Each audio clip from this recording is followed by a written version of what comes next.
최룡해 비서가 좌천되더니 이번에는 황병서 총정치국장이 보이지 않습니다. 20일 동안 공개석상의 모습을 드러내지 않고 있는데요. 이런 가운데 감시 검열을 담당하고 있는 조용원이 김정은의 두터운 신임을 받고 있는 것으로 드러났습니다. 권력 지형이 또 한 번 요동치는 걸까요? 국정원 실장을 지낸 한중대 김정봉 석좌교수, 고려대학교 북한학과 조영기 교수 두 분 모시고 자세한 얘기 나눠보겠습니다. 두 분 어서 오세요. 네, 안녕하세요. 네, 최룡해 당 비서가 지방 농장으로 추방됐다는 소식이 들려온 게 엊그제 같은데 김정은의 황태자로 불리는 서열 2위 황병서 총정치국장이 20일째 등장을 하지 않고 있습니다. 신변에 어떤 이상이 생긴 걸까요?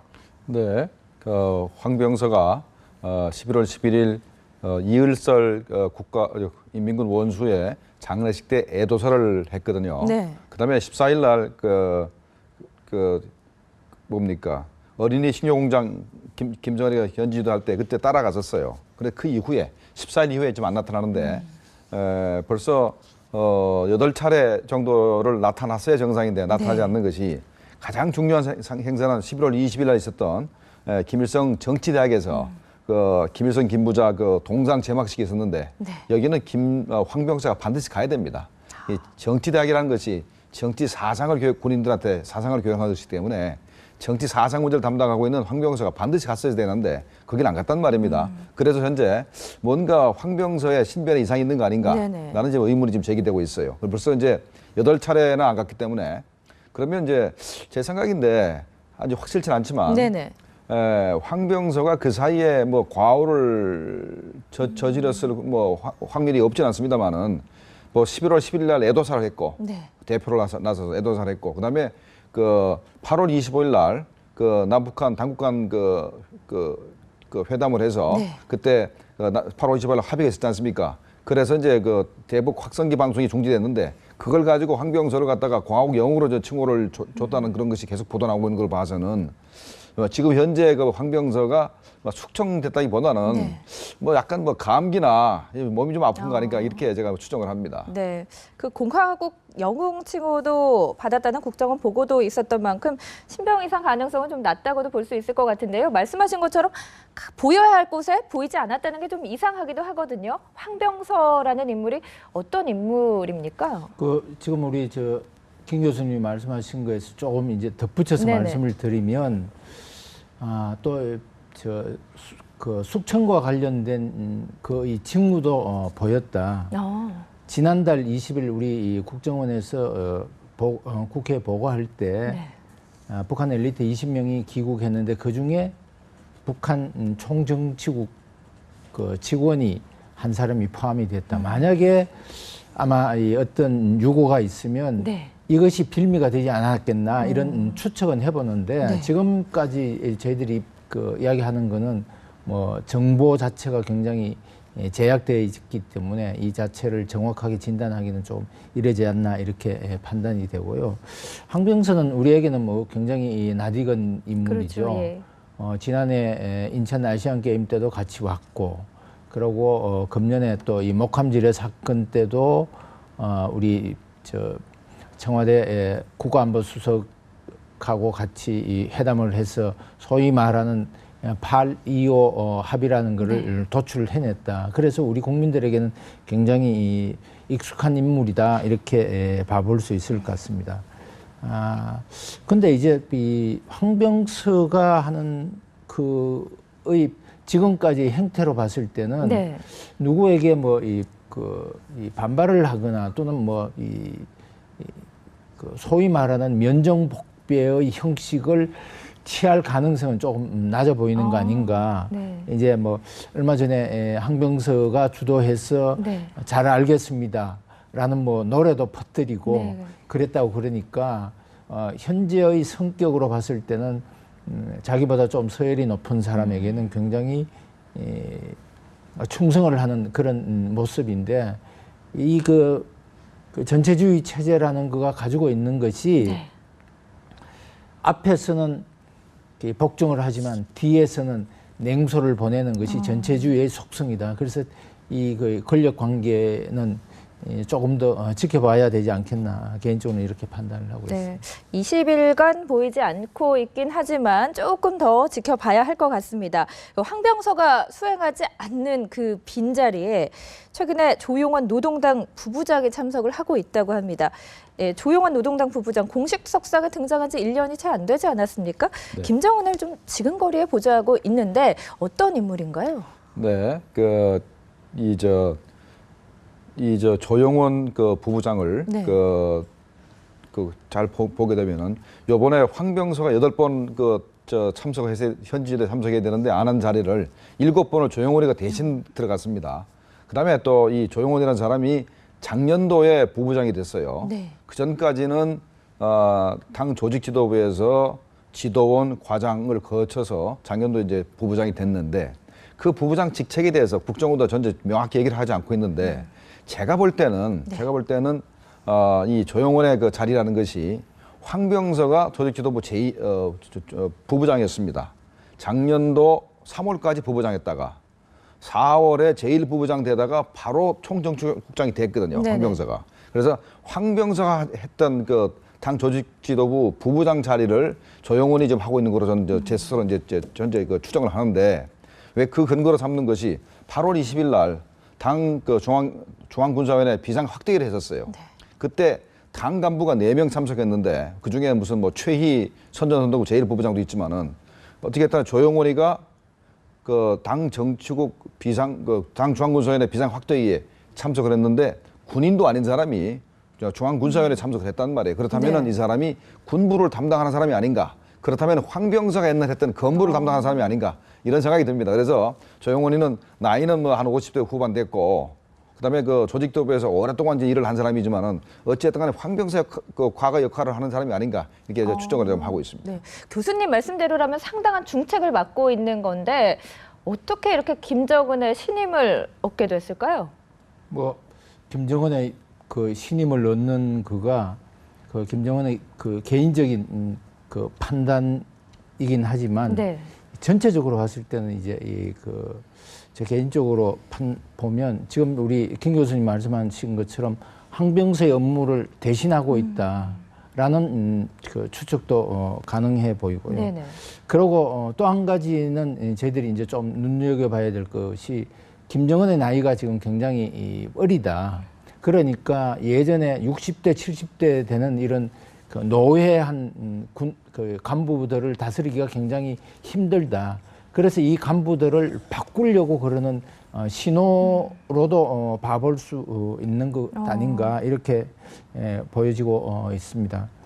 뭐 그런 그가 나타나는 것 중에 하나는 이제 내년 3월에 36년 만에 그 당 대회를 네. 개최를 하는데 이 당 대회를 개최할 때 지금 김정은이가 보여줘야 되는 몇 가지의 과제가 있을 거예요. 그 중에서 가장 중요한 과제는 제가 봤을 때는 바로 북한 주민들의 먹고 사는 문제에 대해서 확실한 것을 보여줘야 되는데 5년 동안 이 확실한 거가 보여지지 않았다. 그래서 이제 새로운 임무를 조금 여기저기에서 발탁하려고 그러는 거 아닌가 이렇게 추측해 볼 수 있을 것 같습니다. 네. 그 숙청과 발탁이 있는가 하면 숙청된 것으로 알려졌다가 다시 복권한 인물들도 있습니다. 김정은의 금고지기로 알려진 한광상 노동당 재정경리 부장인데 비리 혐의로 조사를 받은 것으로 알려졌는데 네. 다시 공식 석상의 모습을 드러냈거든요. 네, 이 한광상이라는 사람이 좀 재미있는 사람입니다. 네. 노동당 재정경리 부장이라는 것이 뭐 39호실이나 이런 데서 자금을 이제 가지고 오면은 그 자금을 이제 분배를 하고 하는 김정은의 그 금고직입니다. 네. 금고직이라서 당 자금을 관리하는데 비리에 연루되기 굉장히 쉬운 자리예요. 재정경리부가 뭘 하냐면은 평양시내에 있는 중앙당 간부들의 네. 그 음식물이나 이런 특권층한테 음식물도 배급하고 무슨 생수도 배급하거나 생활을 다 보장해주는 사람이거든요. 그러다 보면은 돈을 많이 만지게 되고 비리에 연루될 가능성이 있습니다. 그래서 금년 1월까지는 그 활동이 활발했는데 네. 3월부터 갑자기 사라지게 됩니다. 그다음에 이제 12월 이제 초에 나타났는데 그 동안에 한 8개월 동안에 행적이 전혀 나타나지 않습니다. 그걸 봐서는 그 비리에 연루돼 가지고 네. 지방의 뭐 협동농장이나 탄광 이런데 혁명화 교육을 갖다가 김정은이가 다시 그 재정 전문가가 필요하니까 황광성이 다시 부른 거 아닌가 이렇게 추정이 됩니다. 네. 그러니까 뭐 다른 인물이 없었기 때문에 다시 불러들였다 이렇게 또 봐도 될까요? 글쎄요, 황광성이라는 사람이 옛날에는 김정은이가 이 선지주도 할 때 잘 안 따라다녔어요. 네. 누가 따라다녔냐면 마원춘이가 당 재정경리부 부부장을 하면서 많이 따라다녔습니다. 그러다가 마원춘이를 갖다가 국방연의 설계국장으로 자리를 옮겨놓으니까 그때부터는 한광상이를 계속 데리고 다녔어요. 그래서 작년도 2014년도 같은 경우는 황병서 다음으로 그 현지지도를 많이 따라다녔습니다. 네. 그러니까 어떤 그 현지지도를 하면은 그 지시를 하게 되면은 그 업무를 사업을 하기 위해서는 돈이 필요하니까 한광성이를 항상 데리고 다니다가 네. 갑자기 이제 비리에 연루되니까 갑자기 이제 사라지게 된 거죠. 그런데 김정은 입장에서는 마원춘이도 숙청시켜놓고 네. 한광성이도 숙청시켜놨으니까 재정 전문가가 없지 않습니까? 그 자기가 아쉬워서 다시 부른 것 같다는 생각이 듭니다. 네, 두 인물 말씀을 하셨는데 마원춘도 김정은의 뭐 건축 브레인이라고까지 불렸는데 뭐 숙청이 됐다가 다시 복권이 됐습니다. 어떻게 보면 이게 김정은의 용인술, 인사 스타일이라고 할 수가 있겠는데 이게 부작용은 없겠습니까? 아니 뭐 이런 걸 이제 저희들이 뭐 그 견장 정치라고 이야기를 하고 있는데 그거를 당하는 사람의 기분은 굉장히 나쁘겠죠. 근데 김정은의 입장에서는 나는 너를 이렇게 할 수 있다라는 거에 대한 이 권위는 서지만 어떤 측면에서 봤을 때는 이거는 굉장히 부작용을 많이 초래할 가능성이 있다. 어떤 측면이냐면 바로 밑에 있는 사람들이 내가 나중에 어떻게 하면 또다시 자천될 수 있다라는 거를 늘 마음속에 가져야 되기 때문에 네. 그 정확한 국가의 이 정책이나 이런 거를 보고하려고 그러지 않는다. 그런 상태에서는 굉장히 나쁜 선례를 만들고 또 나쁜 결과를 초래할 수 있다. 이렇게 보여지고 있습니다. 이제 이 마원춘이 이야기가 나왔으니까 그런데 작년 11월 달에 자천됐다가 지금 이제 다시 복권이 됐는데 그 자천된 이유가 굉장히 그 재미있습니다. 네. 순환병장 건설하는 과정 중에서 굉장히 주관적인 판단이에요. 주체성과 민족성을 살리지 못했다 이러면서 이제 자천을 시켰는데 보는 사람에 따라서는 상당히 이것이 그 주체성이 있을 수도 있고 네네. 또 이 민족성이 있을 수도 있는데 김정은의 입장에서는 이렇게 판단을 해서 그 나이 많은 사람들을 그냥 하루아침에 자천시켰다가 협동농장에 보내또 다시 끌어올렸다. 뭐 이렇게 하면 사실은 국가의 운영이라는 거가 어떤 질서가 그 무너진 상태에서 1인 독재의 상태로 갈 수밖에 없는 이런 안 좋은 결과로 간다. 그런 측면에서 이것은 매우 나쁜 결과다. 또 행위다. 이렇게 볼 수 있을 것 같습니다. 네. 이게 어떻게 보면 또 역효과를 낳을 수도 있겠지만 김정은의 아버지인 김정일도 이런 식으로 사람을 썼다고 하더라고요. 어떻게 부자의 용인술이 닮았다고 해야 될까요? 또 뭐 다른 점을 찾아보면 어떤 점도 있을까요? 네, 그 김정일이는 네. 아버지 김정일이는 빨산 후에 이런 그 사람들이 과오를 저지르면 어지간해서는 죽이진 않았습니다. 그런데 김정은이는 정권을 장악하자마자 죽였던 사람들이 또 대부분 다 빨산 출신이에요. 리영호 총참모장, 장성택도 마찬가지입니다. 만경대 혁명왕 출신이고, 그 다음에 현영철 인민무력부장도 또 이 빨산 후예입니다. 이런 사람들을 갖다가 뭐 큰 제목도 아닙니다. 무슨 뭐 박수를 뭐 건성건성 석다도 죽이고 졸았다가 죽이고 이런 사소한 문제 가지고 죽였는데 네. 그 김정일이 그렇게 하지 않았거든요. 그런데 김정은이가 지금 지난번 같으면 죽일 사람들을 안 죽이고 있지 않습니까? 네. 마원춘이도 그렇고 현재 한광사이도 되돌아왔고, 근데 최휘도 돌아왔습니다. 최휘라고 선전선동부 제1부부장인데 북한의 그 사상 문제를 담당하고 선전 문제를 담당하는 사람인데 이 양반도 돌아왔어요. 그런 걸 보면은 김정은이가 이제는 무조건 사람들을 죽이다가 네. 이제는 자기 아버지식으로 과오를 저지르거나 업적이 이렇게 좀 적은 사람들을 이제는 혁명화 교육을 보내가지고 다시 쓰는 그런 아버지식으로 좀 돌아가는 게 아닌가 그런 동향을 좀 보이고 있는데 아직은 그런 게 몇 명 안 되기 때문에 좀 더 두고 봐야 되겠습니다. 김정일 시대에는 네. 북한의 고위 당정군 간부 중에서 혁명화 교육을 안 갔다 온 사람이 이례적일 정도로 거의 다 한 번씩 갔다 왔습니다. 보통 뭐 3년씩, 네. 뭐 짧으면 뭐 몇 개월 또는 6개월 정도, 길면 3년, 심한 사람은 뭐 최영애 같은 경우는 한 7년 동안, 최영애 같은 경우 7년 동안 혁명화 교육을 받았어요. 그 용케 살아남았죠. 네. 그 당시에 뭘 했냐면 최영애는 저 벌목공을 했습니다. 양강도에서. 살아남았어요. 근데 김정은이도 자기 아버지 그런 혁명화 교육 그 수법을 이제 네. 따라가는 거 아닌가 하는 의심이 좀 듭니다. 앞으로 어떻게 용인수를 쓸지 좀 더 지켜봐야 될 것 같은데요. 좀 이 부분도 궁금합니다. 교수님, 김정은 체제 이후에 가장 교체가 빈번했던 자리가 바로 인민무력부장이 아닌가 싶은데 현영철까지 총 5명이 교체가 됐고요. 지금 6번째 박영식 인민무력부장이 지금 그 직을 수행을 하고 있습니다. 왜 유독 이 자리만 교체가 이렇게까지 빈번한 건가요? 그 사회주의 국가에서 권력은 총구에서 나온다고 그랬습니다.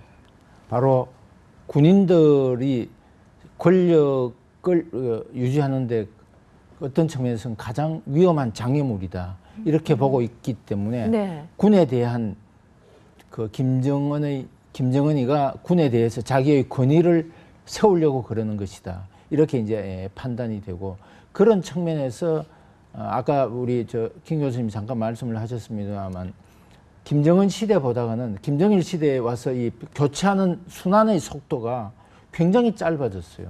특히 인민무력부 같은 경우에는 자료를 보니까 한 8개월 만에 네. 사람들을 이렇게 바꾸고 이러는 이 바꾸는 이유가 내가 있다라는 걸 보여주는 건데 반대로 이야기하면 이것은 바로 군이 그만큼 나에게 위협적인 존재다라는 것을 반증하고 있다라고 이렇게 저희들이 볼 수 있을 것 같습니다. 네.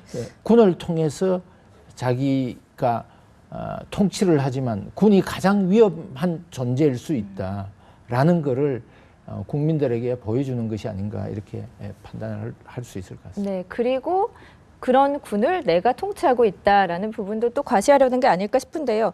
북한의 권력 이동을 보면요. 말씀을 종합해 보면 일단 공포라는 것이 좀 기저에 깔려 있는 것 같습니다. 어떤 공포 정치를 놓고는 그 북한이라는 곳을 잘 통치해 나갈 수가 없다는 뜻일까요? 네, 그렇습니다. 북한은 두 가지 가지고 체제를 유지해 왔습니다. 하나는 거짓말하는 거하고, 네. 하나는 이제 바로 이 폭력, 공포 가지고 이제 통치를 해왔는데 이제 거짓말하는 건 잘 안 통하게 됐습니다. 장마당이 380개나 된다 그러고, 그다음에 휴대폰이 300만 대 훨씬 넘어졌죠. 이제 360만 대 정도 된다 그러는데 이제는 뭐 북한 전역에 네. 소문이 그냥 하루면 바로 그냥 전부 다 퍼지게 돼 있습니다. 그렇기 때문에 더 이상 이제 거짓말 가지고 통치가 안 되니까 김정은이는 더욱더 공포 가지고 통치를 할 수밖에 없지요. 그래서 김정은이가 공포 통치하는 이유는 바로 나이도 어리고, 네. 그다음에 그 과거에 혁명 업적도 부족하고, 그다음에 또 아는 것도 없습니다. 실력도 부족하기 때문에 사소한 그런 뭐 실수나 자기와의 자기 지시를 안 따르고 뭐 이견을 제시하면은 사실은 언로가 열려 있어야 이견을 제시하고 새로운 정책 방향을 이제 추구할 수가 있는데 김정은이가 자꾸 이제 그런 사소한 거 가지고 사람 막 죽이기 때문에 네. 현재 부하들이 바른 말을 못 하는 그 상태죠. 현재 어쨌든 간에 이 공포를 통하지 않고는 부하들을 통제하지 못하니까 김정은이가 계속해서 이제 공포 정치를 하는 것으로 그렇게 판단합니다. 네. 나이가 어리고 경험이나 실력이 부족하면 어떻게 보면 옆에 있는 사람이 제일 중요할 것 같은데요. 내년에 이 36년 만에 제7차 노동당 대회가 개최됩니다. 앞서서 잠깐 언급을 해주셨는데 이때 뭐 당 조직 개편이나 또 인적 쇄신을 단행할 수도 있지 않겠습니까? 어떻게 보면 동생이 뭐 김여정의 자리 그리고 어떤 김영남 상임위원장의 교체 이런 부분도 주목해 봐야 될 부분인 것 같은데요. 어떻게 전망하십니까? 그 당대회의 첫 번째 목적은 조직을 개편하는 거고 그 조직 개편하는 과정 중에서 인적 개편을 하는 겁니다. 그래서 두 가지의 목적을 위해서 가는 건데 내년 3월에 개최되는 당대회는 바로 김정은의 조직 기반을 통치 기반을 만들 수 있는 이제 첫째의 해다 이렇게 김정은이 주위에 있는 사람들이나 김정은은 그렇게 판단을 하고 있는 것 같습니다. 네. 이 과정 중에서 이제 저희들이 조금 주목해야 될 것이 어떤 거냐면 97년부터 2000년까지 북한에서 대숙청이 일어났는데 혹시 이런 대숙청의 과정이 일어나지 않겠나. 그때 97년부터 2000년 동안에 김정은이가 북한 주민 당 간부나 뭐 고위 간부 약 한 2만 5천 명 정도를 죽였는데 2만 5천 명을 숙청을 했는데 그 중에 한 1만 명 정도가 처형이 됐고 한 1만 5천 명 정도가 이 북한 강제 수용소나 정치범 수용소로 이렇게 갔습니다. 이런 과정이 이번 당대회에서 나타나지 않겠나. 그래서 저는 이런 그가 사실은 당대회가 일어나면 조직 개편이 일어나고 그 과정 중에서 인적 개편이 일어나는 과정 중에서 가장 위험한 신호가 이런 것이 아닌가 이렇게 보고 이 과정 중에서 김정은이가 이제 공포 정치의 씨앗을 만들고 통치 기반을 만들려고 그러는 거 아닌가. 그래서 저는 내년 당대회가 굉장히 위험한 북한 당 간부들에게는 굉장히 위험한 정치 행사가 아닌가 이렇게 사전에 진단을 해보고자 합니다. 내년 5월까지면 이제 6개월 정도 남았는데 어떤 변화가 있을지 좀 지켜봐야 되겠습니다. 두 분 말씀 여기까지 듣겠습니다. 고맙습니다.